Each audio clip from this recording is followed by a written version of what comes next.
उलम का कैफ़े और एक पाकिस्तानी बुजुर्ग की लड़ज़ा खेज दुख भरी दास्तान। मैं मामूल के मुताबिक काफ़ी में आया।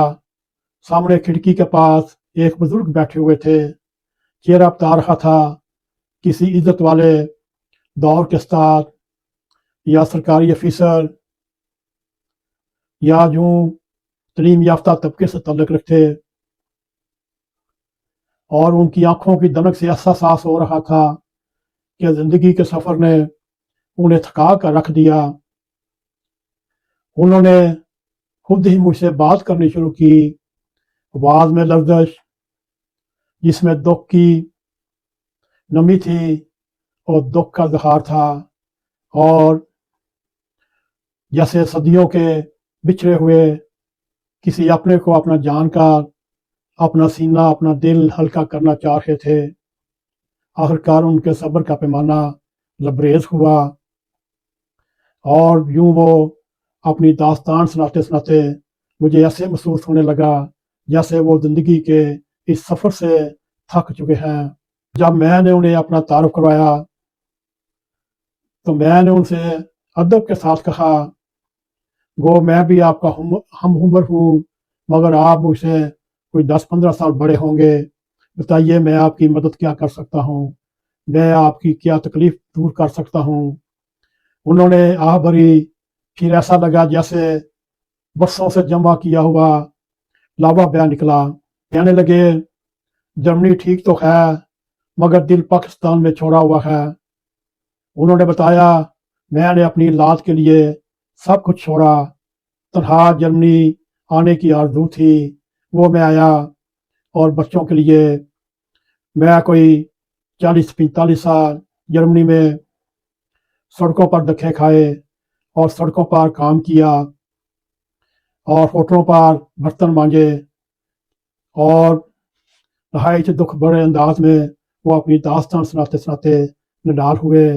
फिर कहने लगे, कड़क सर्दियों में मैं फैक्ट्रियों में काम करता रहा, अपने वालदैन, अपने बहन भाइयों और बीवी बच्चों की आसाइशों के लिए, उनके आराम के लिए, उनकी सहूलतों के लिए, बच्चों की तलीम के लिए, बीवी की आसाइशों और उनकी सहूलियात के लिए।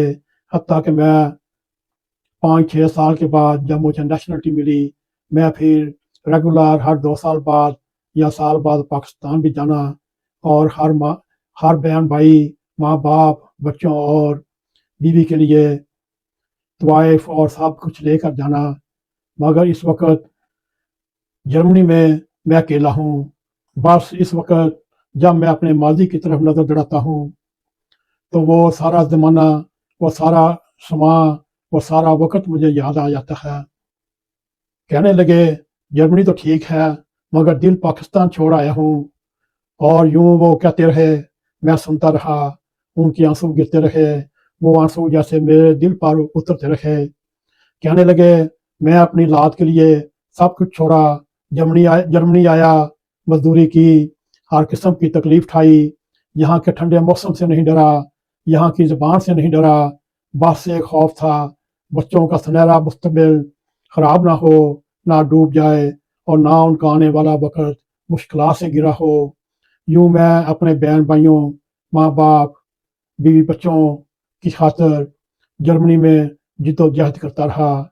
सख्त गर्मियों में भी, सख्त सर्दियों में भी मैंने ना धूप देखी, ना गर्मी देखी, ना सर्दी देखी, ना बर्फबारी देखी। बस दिल में एक ही जतन था, मैं अपने बच्चों के लिए कुछ करूं, यही मेरी उम्र है करने की। यूं वो मुस्कुरा कर बोले। फिर उनका अगला जुमला मेरे सीने में तीर की तरह लगा। कहने लगे, मोहतरम, आहर मैं भी अपना अपने घर जाना चाहता हूँ, मगर क्या करूँ, मेरा अपना ही घर उजड़ गया। मैंने उनसे पूछा, ऐसी बातें क्यों कर रहे हैं। उन्होंने बताया, बीवी का इंतकाल हुआ तो औलाद ने कहा, अब्बू आप हमारे साथ रह लें, लेकिन थोड़े दिन के लिए। यूं फिर वही कहानी जो रूटीन के मुताबिक चलती रही। एक बेटे से दूसरा बेटा, दूसरे से तीसरा, फिर बेटी, फिर बहाने, फिर खामोशियाँ, आखिर में वही अंजाम जो एक पढ़े लिखे गजटेड ऑफिसर, रिटायर्ड पाकिस्तानी बुजुर्ग उलम के एक फ्लैट में شاید ضرورت کی وجہ سے چاہا جاتا ہے، محبت کی وجہ سے نہیں۔ یہاں کی حکومت پوچھتی ہے کیا آپ اکیلے ہیں، اور اپنے بچے پوچھتے ہیں آپ کب آ رہے ہیں یا جا رہے ہیں۔ یہ جملہ سن کر میری نگاہیں جھک گئیں۔ میں سوچتا رہا یہ قوم دنیا بھر میں عزت کمانے نکلتی ہے مگر اپنے گھر کے بزرگوں کو عزت دینا بھول جاتی ہے۔ ہم اپنی ماؤں، اپنے باپ، اپنے استاد، اپنے بزرگ سب کو بہت آرام سے اضافی بوجھ سمجھتے ہیں، اور جرمنی کے اولڈ ٹائم فل ہیں مگر وہ لوگ اپنے بزرگوں کو بے بسی میں بھی نہیں چھوڑتے۔ یوں وہ حکومت کے نظام کا حصہ بن جاتے ہیں مگر پاکستانی بزرگ یہ ایک سوالیہ نشان ہے۔ وہ بس کھانی بن جاتے ہیں، ادھوری، بچھڑی ہوئی اور تکلیف دہ۔ یوں وہ کہنے لگے محترم رشتے خون سے نہیں وفاداری سے جیے جاتے ہیں، اور بزرگ نے اپنی بات ختم کرتے ہوئے مجھ سے کہا ہم نے بچوں پر جان چھڑکی، ان کے لیے اپنی جوانیاں قربان کی، ان کے لیے اپنی صحتیں قربان کی، ان کے لیے 40 سال کی محنت ان کے اوپر قربان کی، مگر جب ہمیں ان کی ضرورت پڑتی ہے تو پتہ چلا رشتوں میں ایک سپیس آ جاتی ہے، ایک خلا آ جاتا ہے۔ وہ پھر ہلکی سی ہنسی ہنسے جو ہنسی نہیں تھی، وہ ایک گہرے زخم کی چیخ تھی۔ اگر پوچھو تو سب سے بڑا دکھ کیا ہے، وہ یہ ہے میں مر جاؤں، شاید میری قبر پر فاتحہ پڑھنے بھی نہ آئے۔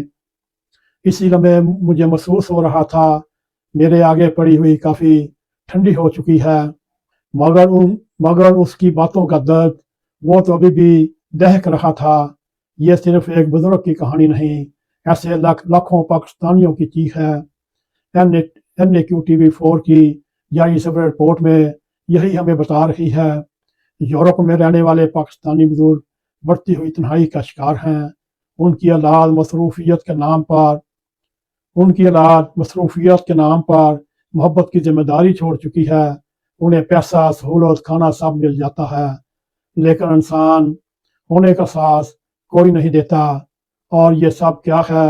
یہ رشتوں کی بے رخی ہے، یہ معاشرے کی بے حسی ہے، اور پاکستانی کمیونٹی کی ضلالت ہے جس نے ہمارے معاشرے کا حسن بھی مار لیا۔ اس وقت جرمنی میں 20 پاکستانی آرگنائزیشن بنی ہوئی ہیں، انہوں نے اپنی طرف سے NGOز بنائی ہوئی ہیں، مگر اپنے اپنے پلیٹ فارم پر، اپنے اپنے شہر کے نام پر، اپنی اپنی کمیونٹی کے نام پر، مگر یہ اتنا نہیں کر سکے۔ پاکستانی اوورسیز ہم ہے پاکستان کے نام پر ایک پاکستانی شناخت کے اوپر ایک ایسا پلیٹ فارم جاری کیا جائے جس میں نہ فرقہ بازی ہو، نہ تفرقہ بازی ہو، بلا جھجک ہر مذہب کا انسان اس پلیٹ فارم پر اکٹھا ہو، اور پاکستان کے نام پر اور پاکستانیت کے نام پر پاکستان کا جھنڈا بلند کرے تاکہ ان بزرگوں کی تنہائی کا سد باب کیا جائے۔ مگر کیا کرے، پاکستان کی طرح یہاں بھی فرقہ بازی، نفرت، تو کافر، تو کافر، تو کافر، ایسے ریمارکس اکثر سننے کو ملتے ہیں۔ اگر اسی تناظر میں دیکھا جائے یہ سب کیا ہے، بات وہیں آ پہنچتی ہے رشتوں کی بے رخی جس نے ہمارے معاشرے کا حصہ مارا اور اس کی روح کو بھی مارا۔ آخر میں ہمارا صرف ایک سوال، ہر پاکستانی بیٹے اور بیٹی کا نام، اپنے والدین سے محبت کرنا مشکل نہیں، بس اتنا سوچ لو کل تم بھی بوڑھے ہو گے تو کیسا رویہ چاہو گے۔ بزرگوں کے بدن پر نہیں دل پر چوٹ لگتی ہے۔